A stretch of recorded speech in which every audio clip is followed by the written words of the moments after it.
세계적인 베스트셀러 책 중에 선물이라는 책이 있습니다. 이 책은 누가 썼냐 하면은 누가 내 치즈를 옮겼을까라는 이 단편 책을 기록했던 스펜스 존슨의 책입니다. 이 책의 주인공은 한 소년과 노인인데요. 이 어린 소년에게 노인은 세상에서 가장 귀한 선물을 주겠다고 말합니다. 그런데 그 선물이 무엇인지는 알려주지를 않았습니다. 소년은 그 선물을 찾기 위해 노력하지만 찾지 못한 채로 시간이 흘러가 버렸습니다. 그리고 소년은 성장해 가면서 이 선물에 대해서 점차 잊어버렸습니다. 왜냐하면은 그에게는 해야 할 일, 처리할 일들이 너무나 많았기 때문인 것입니다. 그러나 성인이 된 그에게는 마음먹은 대로 되지 않는 인생에 대한 불만만이 가득 쌓여가고 있었습니다. 어느 날 그는 다시 선물을 생각하게 되었고, 혹시나 자신의 인생을 이제라도 바꿀 수 있는 선물을 찾을 수 있다면 하는 그런 기대를 안고 그 노인을 찾습니다. 그리고 그 노인과 대화하면서 늦게나마 발견하는 선물의 정체, 그게 바로 무엇이냐면은 현재, 바로 오늘이라는 시간이었다라는 내용이었습니다. 왜 그러냐면은 영어로는 선물과 현재가 동일하게 프레젠트입니다. 그래서 이 책의 원래 제목이 더 프레젠트입니다. 여기까지 말씀드리면은 살짝 고개를 이렇게 끄덕끄덕 해주시면은, 야, 우리 서산 중앙교회 중앙성결교회 교인들은 수준이 굉장히 높구나, 막 이런 게 보여지는 거예요. 선물인데 영어로 프레젠트, 똑같은 단어예요. 현재와 선물이란 단어가 똑같은데, 그 노인이 그 어린 소년에게 주고자 했던 그 선물은 현재의 시간을 아끼고 거기에 집중하면은 거기에 진정한 행복이 있다라는 것을 가르쳐 주기 위해서 그 선물에 대한 내용이 있는 것입니다. 오늘 현재라는 시간이 인생의 행복을 여는 선물이다라는 뜻이고, 현재에 집중하여 즐겁게 사는 것이 행복이다라는 말입니다. 여러분은 무엇이 여러분에게 가장 행복한 선물입니까? 여러분이 받았으면 하는 가장 좋은 선물은 무엇입니까? 저는 오늘 말씀을 통해서 우리가 받으면 가장 좋을 만한 선물이 무엇인지를 함께 나누는 그런 말씀의 시간이 되었습니다. 그래서 오늘 말씀의 제목을 최상의 복을 누리라, 최상의 선물, 하나님이 주시는 가장 최고의 복을 누리라 라는 말씀의 제목으로 함께 은혜를 나누기 바랍니다. 오늘 말씀을 통해서 그 큰 복, 하나님이 주시는 가장 최고의 최상의 복을 누릴 수 있기를 예수님의 이름으로 축복합니다. 오늘 말씀에 나오는 주인공은 바로 도마입니다. 근데 이 도마라는 사람은 성경에 그렇게 많은 기록이 나와 있지 않은 제자들이에요. 우리가 보고 있는 복음서 중에 마가복음, 마태복음, 누가복음, 그리고 사도행전에서 보면은 이 도마에 대한 특별한 기록은 나와 있지 않고요, 12제자의 이름을 열거할 때 그냥 이름만 나오는 정도였어요. 특별히 이 도마에 관해서 자세하게 기록하고 있는 것이 바로 우리가 본문에서 살펴봤던 요한복음입니다. 이 요한복음에서는 이 도마가 어떠한 사람인지에 대해서 우리에게 얘기해 주고 있는데, 요한복음 11장 16절에 보면은 디두모라도 하고는 도마가 라고 기록되어 있고, 요한복음 21장 2절에 보면은 시몬 베드로와 디두모라 하는 도마와 라고 되어 있습니다. 그러니까 이 말씀을 비추어 보면은 도마는 그냥 도마라는 사람 하나로만 불린 것이 아니라 디두모라는 이름으로도 불렸다라는 것을 알 수가 있습니다. 그런데 이 디두모라는 이름하고 도마라는 이 두 개의 이름은요, 발음만 다를 뿐이지 뜻은 똑같아요. 그 뜻이 무엇이냐면은 쌍둥이라는 뜻이에요. 이 도마라는 것은 이 쌍둥이라는 단어를 히브리어 단어로 표현한 것이고요, 디두모라는 단어는 쌍둥이를 그리스적, 그러니까 헬라어로 표현한 단어입니다. 그러니까 디두모로 불리는 도마라는 뜻은 뭘 얘기하는 거예요? 저 쌍둥이는 쌍둥이다라는 의미와 같다라는 거예요. 이 말씀을 비추어 보면요, 도마는 특별한 이름이 기록되지 않은 예수님의 제자들 가운데 한 명이었습니다. 그의 아버지의 출생이나 그의 삶에 대한 어떤 근거나 단서도 성경에서 찾을 수 없고, 그 사람의 이름을 유추할 수 있는 유일한 뜻이 쌍둥이, 이것밖에 기록되어 있지 않습니다. 그래서 아마도 요한은 이 성경을 기록할 때 이 도마에 관해 있어서 조금 더 자세하고 명확하게 기록하기 위해서 조금 더 도마에 대한 기술을 더 우리에게 알려주고 있다라고 생각이 됩니다. 그 도마에 대한 기술이 나오는 부분이 보면은 요한복음 11장에 있습니다. 그 요한복음 11장에 이르렀을 때에는 나사로가 병이 들었다 함을 예수님이 들으시고, 예수님이 그 베다니로 가서 이 나사로를 도우러 가자 이렇게 얘기하십니다. 그런데 예수님이 이렇게 말씀하실 때 상황이 어땠는가 하면은 유대인들이 예수님을 잡아서 죽여야겠다라고 결의를 하고 예수님에 대한 반감이 아주 극에 달하고 있던 그런 상황들이었습니다. 심지어는 유대인들이 예수님을 돌을 들어서 쳐서 죽이려고까지 했던 아주 그런 극단의 상황이었다라는 것입니다. 그런데 예수님이 그 유대인 공동체 속으로 들어가자라고 얘기한 거예요. 나사로가 병들었으니 그를 고치기 위해서 그 안에 우리가 들어가자. 그런데 도마가, 다른 제자들은 이런 상황에 있어서 걱정하고 막 떨고 있는데 그때 도마가 불쑥 튀어나와서 이렇게 얘기합니다. 우리도 주와 함께 죽으러 가자. 다른 제자들은 걱정하고 막 염려를 갖고 있는데 이 도마는 우리가 주님이 간다 하시니 우리도 함께 따라가자. 주님과 함께 죽으러 가자. 이렇게 이야기를 하고 있습니다. 이 도마의 말을 보면은 그가 정말 용기를 가진, 그리고 주님을 따르고자 하는 열의를 가진 사람이었는지, 아니면 정말 그 두려움과 떨림에 완전히 사로잡혀서 염세적인 반응이 나타나서 그냥 자포자기하듯이 아유 그냥 우리도 다 같이 죽지 뭐 이렇게 얘기한 것인가 조금 헷갈리기도 합니다. 그래서 이와 같은 도마에 대한 기록을 조금 더 살펴볼 텐데 그게 요한복음 14장 말씀입니다. 요한복음 14장 말씀은요, 유월절 전날 밤에 예수님께서 앞으로 직면한 그 위대한 십자가 사역을 제자들에게 설명하시면서 두렵고 떨린 제자들을 위로하는 말씀이 나오고 있습니다. 근데 도마가 그때 예수님께 불쑥 이런 질문합니다. 주여, 어디로 가시는지 우리가 알지 못하거늘 그 길을 어찌 알겠삼나이까.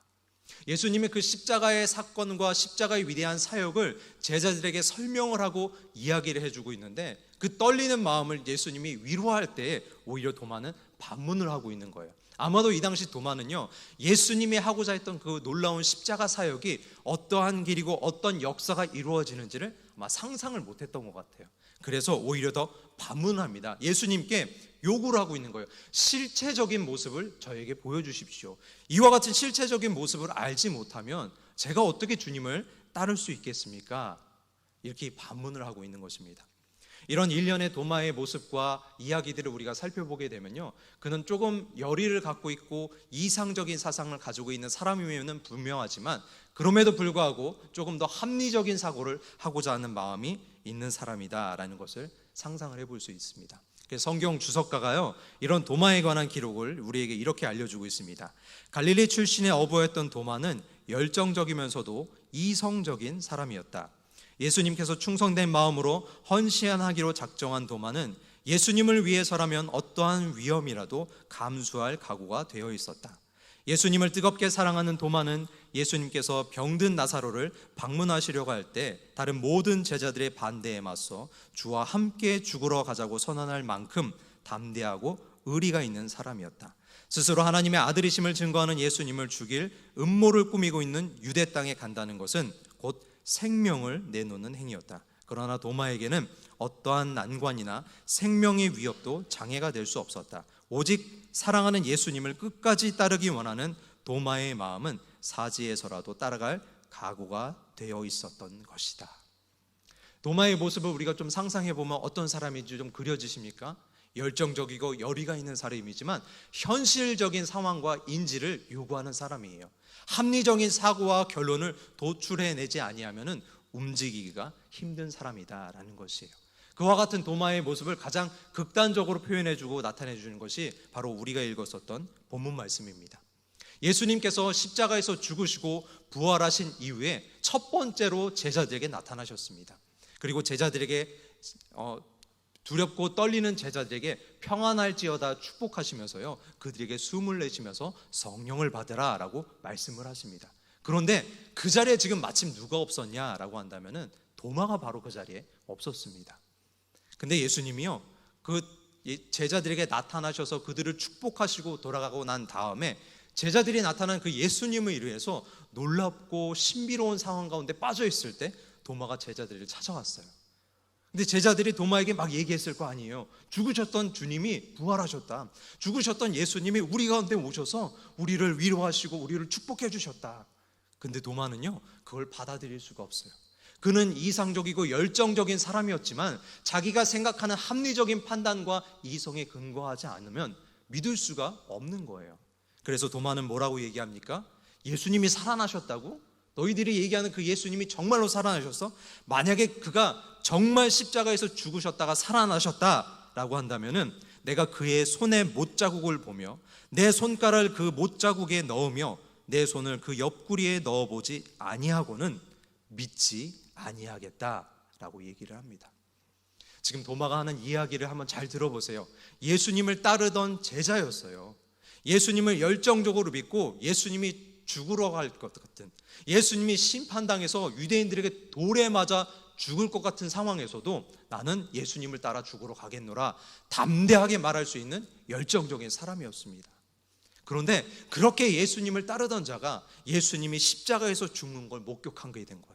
예수님이 다시 돌아올 수 없는 그 십자가의 죽음, 처참한 십자가의 죽음 가운데 완전히 사망한 것을 목도하였습니다. 그때 어떻게 됐어요? 도마는 자기 이성적인 사고의 바탕으로 완전히 자기 결론을 이루어낸 거예요. 이제 예수 그리스도에 대한 사역은 끝이다. 예수님을 따르던 나의 삶은 여기서 이제 끝난 것이다. 그런 낙담하고 절망하는 마음을 가지고 왔는데 갑자기 제자들이 와가지고 막 얘기하는 거예요. 예수님이 살아나셨어. 우리가 그 예수님을 만났어. 제자들만 얘기하는 것이 아니라 예수님을 따르던 여자들도 와서 막 얘기해요. 내가 무덤가에 갔는데 예수님이 그 자리에 없었고 부활하신 예수님을 만났어. 엠마 도상에 가던 두 제자도 와가지고 막 얘기를 해요. 내가 예수님을 만났어. 내가 예수님을 만났어. 도마는 믿을 수가 없는 거예요. 그걸 받아들일 수가 없는 거예요. 그래서 뭐라고 얘기하느냐, 내가 그 손에 못자국을 보고 그 못자국에 내 손가락을 넣어보고 내가 예수님이 창에 찔리셨던 그 옆구리에 손을 넣어보지 않고는 믿을 수가 없어. 예수님을 따르던 제자라고 말하기에는 너무 극단적인 표현을 사용하고 있어요. 우리가 부모님이 돌아가셨을 때 부모님이 안타까운 사고를 당하셔 돌아가셨어요. 만약에 예를 든다면 그럼 다른 사람이 와서 우리를 조문하고 위로할 때 아이고 어떻게 되셨습니까? 라고 얘기할 때 막 그 참혹하고 끔찍한 상황을 막 묘사를 하고 이야기를 할까요? 아니죠. 가슴을 치면서 안타깝게 사고를 당하셨어요. 축약해서 간단하게 이야기를 하게 된다라는 거예요. 왜요?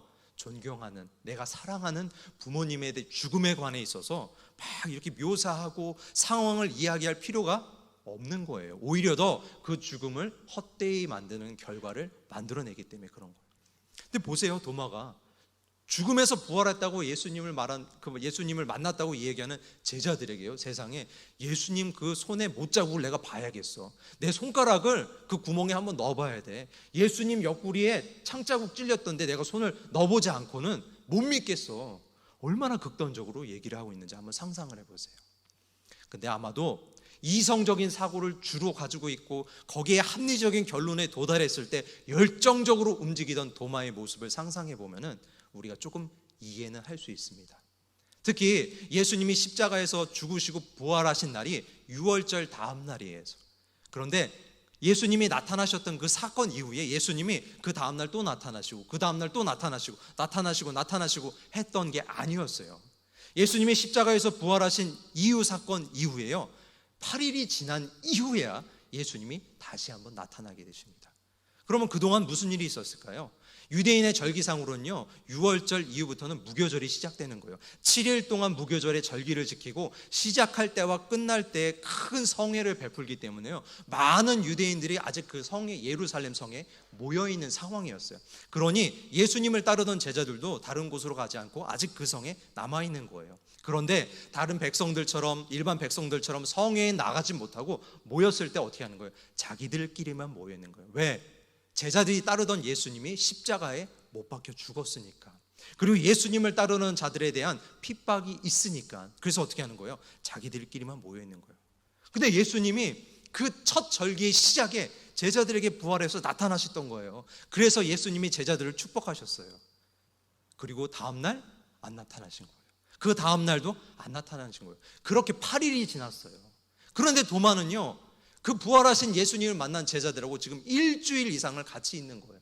제자들이 볼 때마다 도마에게 뭐라고 얘기하겠어요? 정말 예수님이 부활하셨어. 진짜 예수님이 살아나셨다니까. 우리가 봤어. 우리 가운데 오시는 걸 봤어. 내가 만났어. 한 사람만 그런 얘기를 하는 게 아니에요. 저 사람도 얘기하고 이 사람도 얘기하고. 도마는 받아들일 수 없는데 여기저기에서 계속해서 이야기를 하고 있는 거예요. 그 얘기를 참고 이성적으로 감내하려고 애쓰고 노력하고 힘쓰던 도마가 참고 참던 이거 참는 임계점이 돌파해가지고요, 이런 극단적인 표현을 쓰는 거예요. 자기가 사랑하던, 목숨까지도 내어놓고 사랑하려던 그 스승님에 관해 있어서, 너희들 진짜 예수님 사랑했다고 믿어? 내가 그 손에 못자국을 봐야겠어. 그 구멍에 내가 손가락을 한번 넣어봐야겠어. 그 옆구리에 내가 손을 넣어봐야지 믿겠어.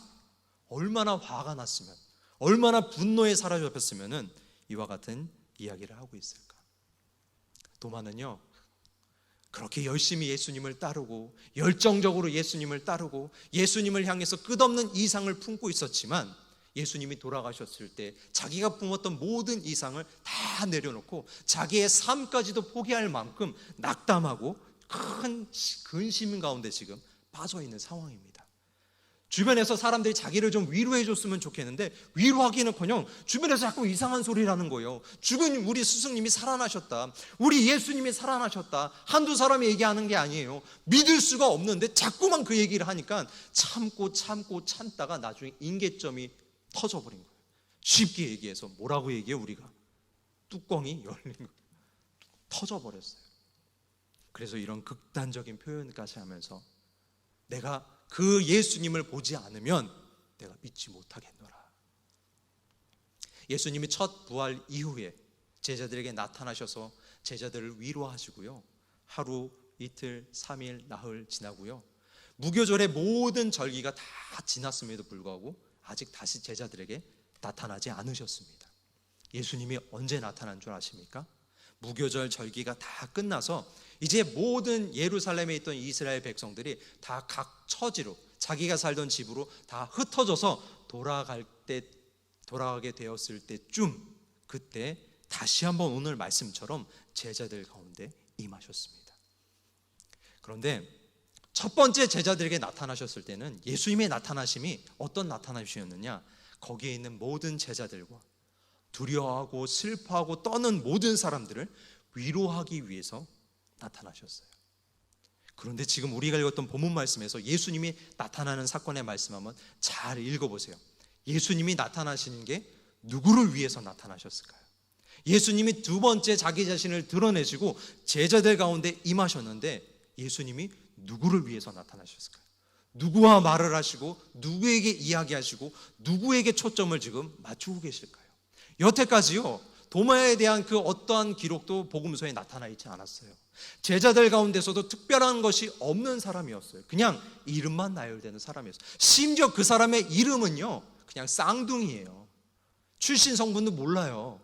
주변의 제자들이 봤을 때에도 특별한 게 없어요. 베드로처럼 첫 번째 되는 그런 제자의 모습이 있는 것도 아니고 주님이 사랑하신다라는 요한과 같은 모습도 아니었어요. 이름, 출신 성분도 알 수 없을 만큼 모르는 사람과 같이 마찬가지였어요. 그럼에도 불구하고 도마는요, 누구보다도 주님을 사랑했어요. 목숨까지도 내걸고 주님을 사랑했던 제자였어요. 그런데 그 제자가 지금 어떤 상태가 된 거예요? 낙담하고 있는 거예요. 큰 인생의 신음과 근심 가운데 빠졌다라고 한다는 거예요. 우리가 인생 살다 보면은 참 많은 어려움을 겪습니다. 많은 문제들을 만나게 됩니다. 그런데 어떤 사람은 그 문제를 극복하고 회복하는 것이 빠른 사람이 있는 반면에 어떤 사람은 그게 굉장히 느리고 천천히 이루어지는 사람들이 있어요. 그게 정말 시간을 두고 오랜 시간 걸리는 그런 사람들도 있다라고 한다는 거예요. 제자들의 모습을 보면요, 베드로 같은 경우는요, 그 슬픔과 어려움을 극복하는 시간이요, 초단기예요. 얼마나 빨리 그것을 극복하는지 몰라요. 자기가 실수하고 심지어는 예수님을 모른다고 3번이나 부인하고 저주했던 그런 베드로지만 주님이 찾아오셨을 때요, 배에서 옷을 벗고 있다가 겉옷을 두른 다음에 그 요단 강가에 그냥 확, 갈릴리 호수가에 그냥 확 몸을 던질 만큼 극단적으로 변화가 빠른 사람이에요. 금방 회복이 돼요. 그런데 도마는요, 그렇지가 않아요. 도마는 이성적이고 열의를 갖고 있는 사람이지만 자신이 생각하는 합리적인 기준과 판단에 근거하지 않는다라고 하면요, 그게 변화가 되지가 않아요. 자기가 갖고 있는 이 낙담적인 상황, 자기가 빠져 있는 이 큰 신음, 자기가 처해 있는 이 극단적인 상황, 이거를 스스로 극복해낼 수가 없는 거예요. 너무나도 이성적인 사고를 바탕으로 하고 있기 때문에. 도저히 해결할 수 없어요. 주변의 제자들이 아무리 권면을 하고 이야기를 해도요, 말을 듣지를 않아요. 그 8일 동안 주님이 부활하시고 제자들에게 나타나셨을 때 8일 동안 도마에게 한두 사람이 얘기했겠어요? 3년 반 동안을 같이 먹고 땀 흘리고 나누고 교제하고 수많은 역사를 체험했던 제자들이 그 옆에서 얼마나 권면을 많이 했겠어요. 권면하고 이야기하고 설득하고 정말이다, 진심이다, 마음을 담아서 이야기하지 않았겠어요? 그런데 회복이 안 되는 거예요. 변화가 안 돼요. 도마 스스로는 이것을 변화시킬 수가 없어요. 그래서 시간이 점점 가요. 제자들에게 이제 모여있을 시간이 없어져요. 이 절기가 마치고 나면 이제 각자 흩어져서 그냥 흩어지는 각자의 인생으로 돌아가는 시간이 돼버린 거예요. 절기가 완전히 끝났어요. 이제 마지막 모임을 갖는 시간이에요. 제자들에게는. 마지막 그 모임의 장소의 시간에 누가 찾아오십니까? 예수님이 찾아오세요. 예수님이 제자들 가운데 갑자기 임하셨습니다. 그리고 그들 가운데 서셨어요. 제자들을 보시면서 예수님이 이야기하고 축복하십니다. 너희에게 평강이 있을지어다. 그리고 바로 누구를 지금 보시는 거예요? 도마를 딱 보시는 거예요. 도마를 보시면서 예수님이 뭐라고 얘기하시는가? 성경 말씀을 보면은 27절에 이렇게 기록합니다. 도마에게 이르시되 내 손가락을 이리 내밀어 내 손을 보고 내 손을 내밀어 내 옆구리에 넣어보라. 그리하여 믿음 없는 자가 되지 말고 믿는 자가 되라. 예수님의 이 두 번째 나타나신 사건은 완전히 도마를 위한, 도마에 의한, 도마에게 하시는 예수님의 말씀과 나타나심이었어요. 예수님이 사랑하고 아끼는 많은 제자들이 있어요. 예수님을 따르던 수많은 사람들이 있어요. 그럼에도 불구하고요, 예수님의 마음은 아직 누구에게 있는 거예요? 도마에게 있는 거예요. 왜? 도마가 변화가 안 돼요. 주변에서 아무리 이야기하고 설득해도 변화가 안 돼요. 돌이킬 수 있는 상황이 안 된다라는 거예요. 혼자 스스로도 변화받을 수 없어요. 그래서 어떻게 하는 거예요? 그 부활의 주님이 다시 찾아오시는 거예요. 도마를 위해서 찾아오시는 모습이 오늘 말씀에 기록되어 있는 거예요. 재미있는 것은 성경 이 말씀 부분을 한번 잘 읽어보세요. 그리고 도마에게 찾아오신 그 예수님 두 번째 나타나신 그 모습을 딱 가려보세요. 그리고 그 모습이 없다라고 성경을 한번 쭉 읽어보세요. 그러면요, 성경의 내용이요, 아무런 지장이나 아무런 흐름의 방해가 전혀 없어요. 그 말은 뭐냐 바꿔 얘기하면요, 정말 이 말씀 자체는요, 도마 한 사람을 위해서 임하신 예수님의 모습이다라는 거예요. 도마를 위해서 오신 예수님이에요. 도마를 변화시키고 낙담해 있는 도마를 일으키고 그를 변화시키기 위해서 막 극단에 치달아서 예수님을 향해서 그렇게 끔찍한 말과 표현할 정도까지 된 그 도마를 회복시키고 변화시키기 위해서 예수님이 도마에게 찾아오신 거예요. 도마가 그 주님을 만납니다. 도저히 믿을 수 없었던, 도저히 이해하고 받아들일 수 없었던 그 주님을 지금 눈으로 목도하게 된 거예요. 주님이 말씀하세요. 네가 그렇게 얘기했니? 내 손에 못자국을 봐야지 나를 믿겠다고 했어? 여기 구멍에 손가락을 넣어봐야 나를 믿겠다고 했어? 이 옆구리에 손을 넣어봐야 믿겠다고 했어? 도마에 일로 와봐. 자, 한번 넣어봐. 이거 한번 봐봐. 여기 넣어봐. 그리고 못 믿는 자가 되지 말고 믿는 자가 되거라. 믿는 자가 되거라. 무슨 말이겠어요? 전에 그렇게 열정적이었던 너, 그렇게 목숨까지 걸고 난 주님을 따르겠다고 얘기하던 너, 믿음과 능력이 충만하던 너, 그런 도마의 모습으로 다시 돌아와라. 예수님이 말씀하고 있는 겁니다. 그렇게 주님이 말씀하실 때 도마가 28절에 이렇게 얘기합니다. 도마가 대답하여 이르되 나의 주님이시요 나의 하나님이시니이다. 나의 주님이시요 나의 하나님이십니다. 이 말씀을 기록한 것은 도마는 아닙니다. 이 말씀을 지금 기록하고 있는 건 요한이에요. 이 말씀을 기록하는 이 부분, 도마에 관해서 다른 복음서에는 기록하지 않고 있는데 요한복음에만 특별히 도마에 관해서 기록을 하고 있는 이 부분, 이걸 한번 잘 봐보세요. 이 말씀이 기록되는 그 당시 상황을 우리가 한번 상상을 해봐야 돼요. 왜? 그 당시 복음이 막 퍼져나가고 그리스도의 복음이 막 세계 방방곡곡으로 막 뻗어져 나아갈 때 성경의 역사가 기록되고 변화되는 이런 과정 가운데 있을 때 이 사건, 이 도마에 대한 이 요한의 기록의 사건, 이게 예수님의 복음을 증거하고 제자의 권위를 세우는 곳에 있어서 도움이 될까요, 안 될까요? 이 부분은요, 사실 전혀 도움이 안 돼요.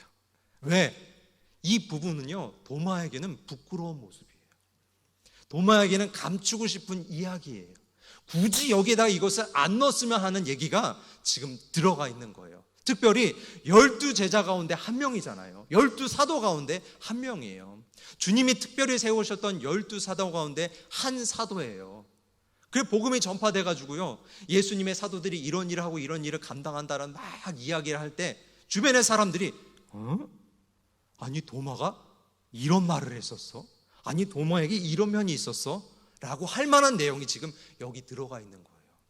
요한의 입장에서는 굳이 안 넣어도 되는 내용이고, 이걸 넣으면 오히려 12사도에 대한 권위를 실추시킬 수 있는 내용이 지금 기록되어 있는 거예요. 그렇다고 요한이 막 도마하고 싸워가지고 도마를 비난하고 험잡기 위해서 이 내용을 넣었을까?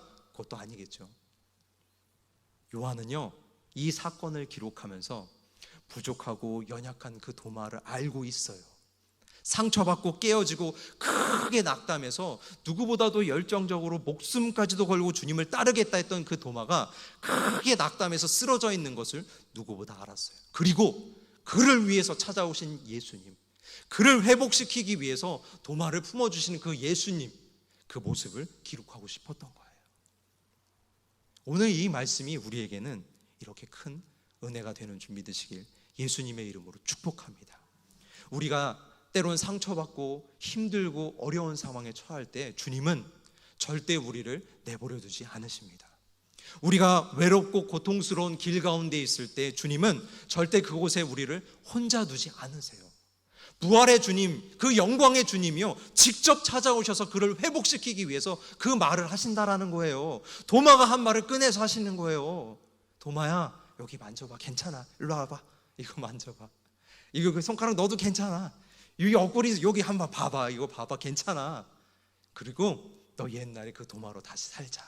그 믿음 가졌던 그 도마로 살아가자. 이렇게 회복시키는 주님이시다. 말씀이 우리에게 지금 보여주고 있는 거예요.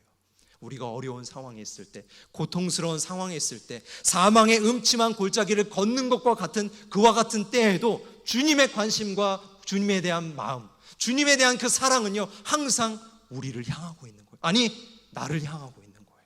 그 불꽃 같은 눈동자로요, 주님이 우리를 바라보고 계시는 거예요. 그리고 내 삶에 찾아오시는 거예요. 내 삶에 개입하시는 거예요. 그리고 말씀하시는 거예요. 내가 내뱉었던 그 추악한 말, 스승을 더럽힐 수 있는 말, 정말 참혹한 그 말을 주님이 다 담으시고요, 나를 위로하시고 회복시키고 변화시키는 거예요. 그러면서 믿음 없는 자가 되지 말고 믿는 자가 되자. 믿는 자가 되자. 믿음 있는 자가 되자라고 말씀을 하십니다. 저 개인적으로도요, 이 말씀을 준비하면서 참 은혜가 되었습니다. 아, 그래, 나도 믿는 자가 돼야지. 믿는 자가 돼야지. 나도 하나님 앞에 신실한 믿음을 갖고 흔들리지 않는 믿음을 갖는 자가 돼야지. 그런 마음의 다짐을 갖는 시간이었습니다. 그런데 말씀이 여기서 안 끝나죠? 말씀이 여기서 마쳐지는 게 아니에요. 도마가 얘기하죠. 나의 주님이시오 나의 하나님이시니이다. 사실은 여기서 얘기가 다 끝났어야 돼요. 근데 주님이 한마디 더 보태세요. 그게 29절이에요. 예수께서 이르시되 너는 나를 본고로 믿느냐? 보지 못하고 믿는 자들은 복되도다. 너는 나를 봤다고 믿지만 도마야, 사실은 보지 않고 믿는 자가 더 복이 있단다. 이 말은 지금 누구에게 하시는 걸까요? 이 말을 지금 누구에게 하시는 거예요? 보지 않고 믿는 자는 더 복이 있단다. 말씀을 준비하다가요, 막 몸에 소름이 끼쳤어요. 왜? 이 말씀을 읽는데요, 너는 나를 본고로 믿느냐? 보지 못하고 믿는 자들은 복되도다 하시는데, 주님이요, 도마를 바라보고 있던 주님이 저를 이렇게 보면서 말씀하는 것 같이 느껴지는 거예요. 예수님이 도마를 보다 말씀하시다가요, 나를 보면서 보지 못하고 믿는 자는 더 복이 있단다, 이렇게 말씀하시는 것처럼 느껴지는 거예요. 주님이 그 고개를 들려서 나를 보시는 게 느껴져요. 주님이 그 말씀 가운데 나에게 지금 말씀하고 있는 주님의 그 눈길이 막 느껴지는 거예요. 그 순간 얼마나 감사한지, 얼마나 은혜가 되는지, 아, 주님은 나를 보고 계시는 거구나. 내가 힘들고 고통스럽고 어렵고 나의 인생의 가운데 그 쓴뿌리 가운데 모든 것들을 주님은 보고 계시는 거구나. 나는 주님을 본 적도 없고, 나는 주님을 만난 적도 없고, 나는 예수님이 어떻게 생겼는지도 모르고, 어떤 눈을 가졌고, 어떤 차림새고 있고, 어떤 옷을 입었는지도 모르는데 주님은 나를 보고 계시는구나. 그러면서 나에게 말씀하시는 거예요. 보지 못하고 믿는 자는 더 복이 있단다. 우리에게 이 복된 말씀을 주시고, 지금 나를 바라보시고 우리를 바라보시면서 보지 못하고 믿는 자는 복되다 말씀하시는 그 주님의 음성이 이 시간 내 귓가에 들려질 수 있는 음성이 되기를 주님의 이름으로 축복합니다. 주님의 진정한 역사하심, 주님의 그 사랑하심, 주님에 대한 그 놀라운 은혜는요, 사실은요, 보여질 때보다도 보여지지 않을 때 더 큰 능력과 역사를 바라게 됩니다. 하나님의 사랑이 어떻게 크게 나타날까요? 보이지 아니할 때 더 크게 나타나게 되는 거예요. 하나님의 능력이 어떻게 세워지게 될까요? 마치 눈에 가려워져서 안 보이는 것처럼 답답하지만 그럼에도 거기에 대한 믿음과 소망을 품을 때 그것이 더 크게 역사하는 줄 믿으시길 주님의 이름으로 축복드립니다. 이사야 43장 19절에서 20절까지 말씀해 보면은 주님이 이렇게 얘기하세요. 보라, 내가 새 일을 행하리니 이제 나타낼 것이라. 이제 나타냈다라가 아니에요. 내가 이와 같은 역사 이뤘지, 봐봐, 내가 이렇게 했으니까 너희들 나 믿어, 이게 아니에요. 이제 나타낼 것이다. 너희가 그것을 알지 못하겠느냐? 반드시 내가 광야의 길을, 사막의 강을 내리라. 사막의 강을 내신대요. 길을 내신대요. 눈에 보일까요? 우리 눈에? 안 보이잖아요. 어떻게 사막의 강이 낼 수 있겠어요? 도마처럼 말하지 않겠어요? 그 손가락을 내가 봐야겠어. 손가락을 내가 거기다 넣어봐야겠어. 말도 안 되는 소리 하지 마. 그런데도 불구하고 주님은 그렇게 하신다라고 말씀하시는 거예요.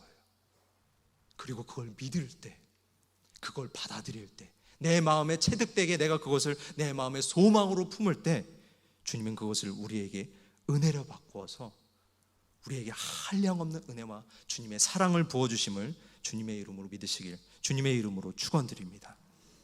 유기성 목사님이 쓰신 나는 죽고 예수로 사는 사람이라는 책에 보면은 유기성 목사님이 이 상황을 이렇게 얘기하고 있어요. 예수님께서는 믿음의 세대가 올 것에 대하여 말씀하셨습니다. 지금이 바로 그 시대입니다. 우리야말로 보지 않고 믿는 사람입니다. 우리는 지금 그 은혜의 시대에 있는 거예요. 도마를 보시던 그 주님이요, 고개를 들려서 지금 우리를 바라보시면서 말씀하는 시대에 우리가 지금 살고 있다라는 거예요. 나에게 말씀하시는 거예요. 앞으로 살아갈 우리의 자녀들과 우리의 미래 세대에게도 말씀하시는 거예요. 물론 너희들 나를 보지 못하겠지. 그 2000년 전 이스라엘 땅에 너희가 와 있는 것은 아니겠지. 그러나 얘들아, 보지 않고 믿어도 그게 더 큰 복이란다. 눈에 안 보이지만 믿는 것이 진정한 복이란다. 이렇게 말씀하고 있는 것입니다. 히브리서 11장 1절에서 3절까지 말씀은 이와 같은 놀라운 믿음을 이렇게 우리에게 말하고 있습니다. 믿음은 바라는 것들의 실상이요 보이지 않는 것들의 증거니 선진들이 이로써 증거를 얻었느니라. 믿음으로 모든 세계가 하나님의 말씀으로 지어진 줄을 우리가 아나니 보이는 것은 나타나는 것으로 말미암아 된 것이 아니니라. 눈에 보이지 않는다 하더라도, 우리 눈에 희망이 없다 하더라도, 아직 내 삶의 고난과 고통과 슬픔의 때가 있다 하더라도 주님을 향한 그 놀라운 비전과 소망과 믿음이 흔들리지 않고 견고할 수 있기를 주님의 이름으로 축복합니다. 안희환 목사님이 쓰신 응답받는 기도 17가지라는 책에 보면은 어떤 소녀의 기도가 응답된, 아프리카 소녀가 응답된 기도의 예화를 들으시고 마지막 말씀을 마치겠습니다. 그 내용이 이렇게 시작합니다. 어느 날 밤이었습니다. 아프리카 여자 선교사님이 쓴 내용이에요. 어느 날 밤이었습니다. 나는 분만실에서 한 산모를 보살피고 있었습니다. 하지만 우리의 모든 노력에도 불구하고 그녀는 조그마한 미숙아와 세상이 떠나가라고 울어대는 2살짜리 딸을 남겨놓고 숨을 거두고 말았습니다. 그 미숙아의 생명을 유지시키기에는 참으로 힘들 것이 분명했습니다. 우리 병원에는 인큐베이터도 없었고 아기에게 영양분을 공급해 줄 수 있는 특별한 기구들도 없었고, 사실 당시 우리 병원에는 인큐베이터를 가동할 전기조차도 없었습니다.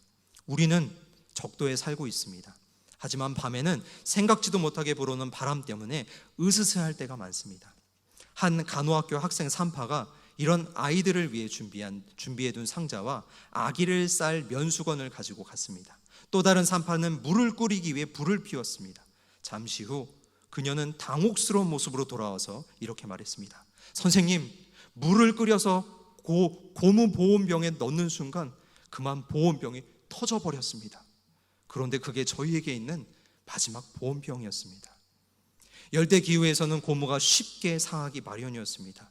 그녀가 소리쳤습니다.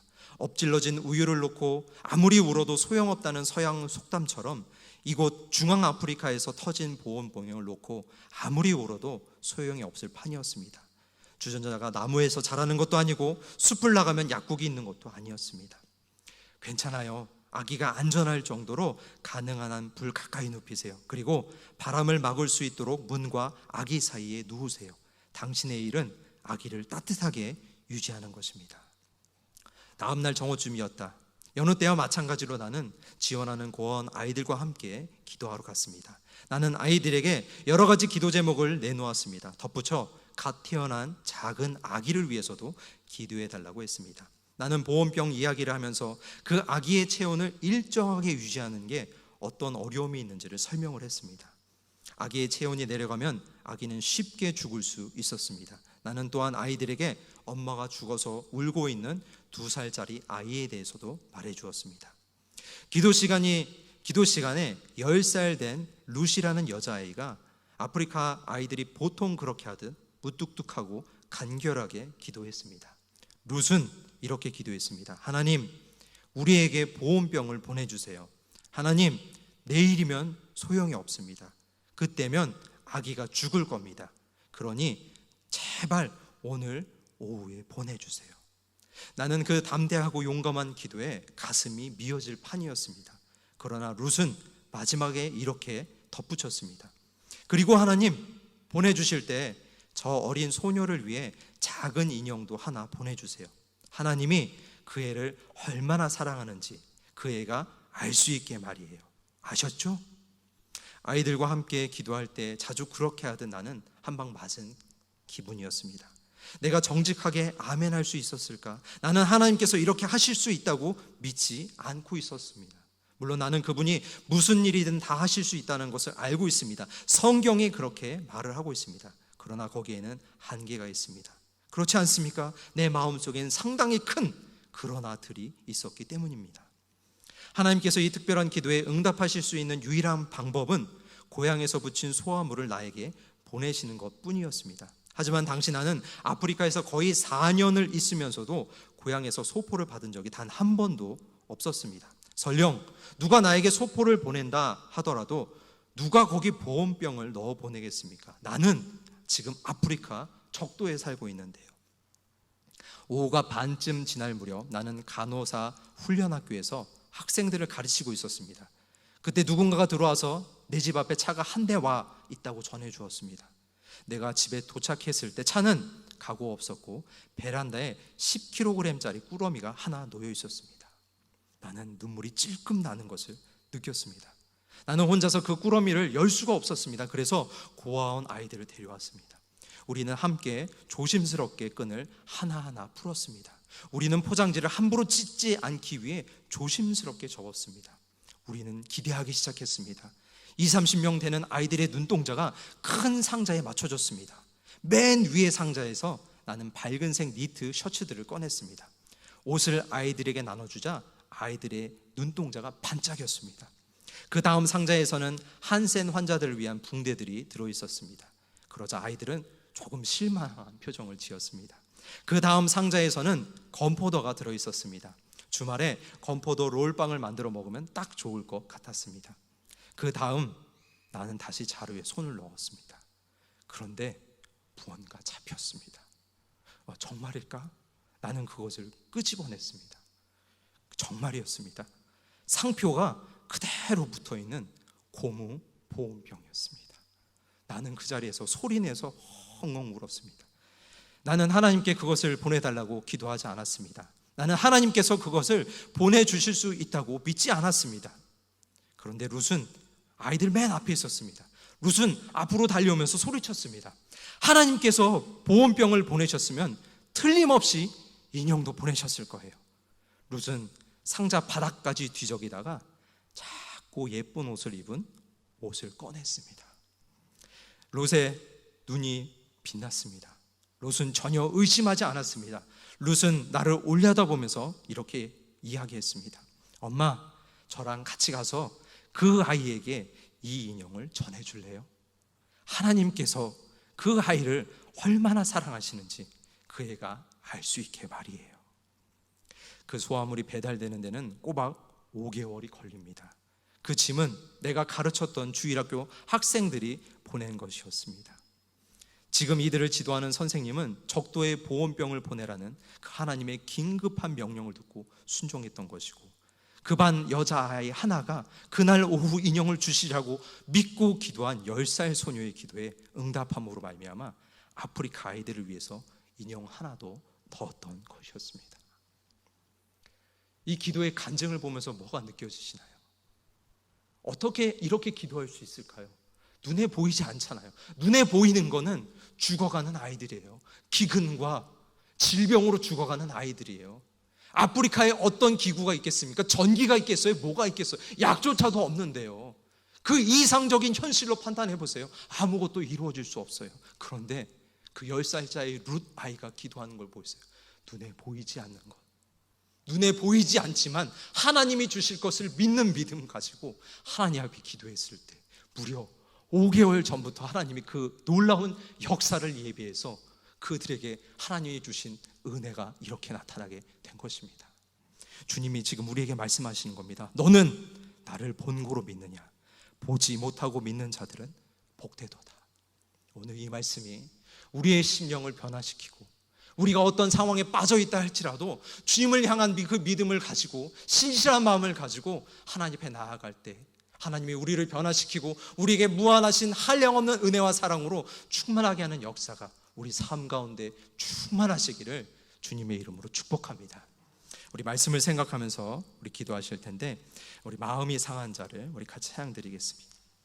하나님이 우리에게 은혜를 주시기를 간절히 사모하는 마음으로 우리 같이 찬양드리겠습니다.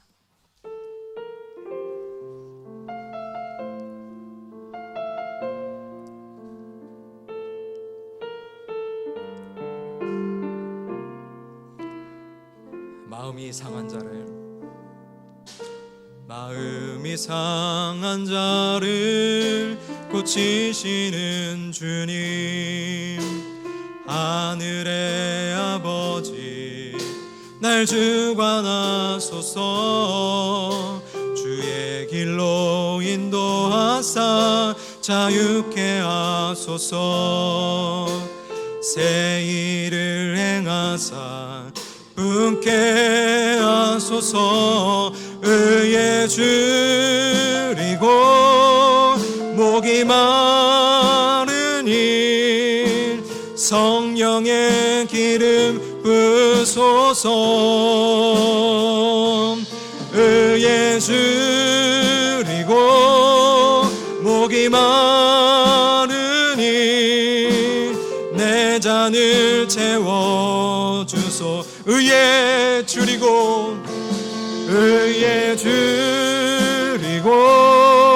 목이 마르니 성령의 기름 부소서. 의에 줄이고 목이 마르니 내 잔을 채워주소서. 우리 이 시간 말씀을 생각하면서 통성으로 기도할 때 보이지 않는 믿음, 우리 눈앞에 보이지 않고 잡을 수 없고 발견할 수 없는 믿음, 그 온전한 믿음을 하나님 내게 채워주시옵소서. 내 연약한 심령에 부어주시옵소서. 이 부족한 나에게 채워주셔서 하나님을 향해 견고한 믿음을 갖는 신앙인 되게 하여 주시옵소서. 우리 다 같이 주의 세 번 크게 부르짖고 통성으로 기도하겠습니다. 주여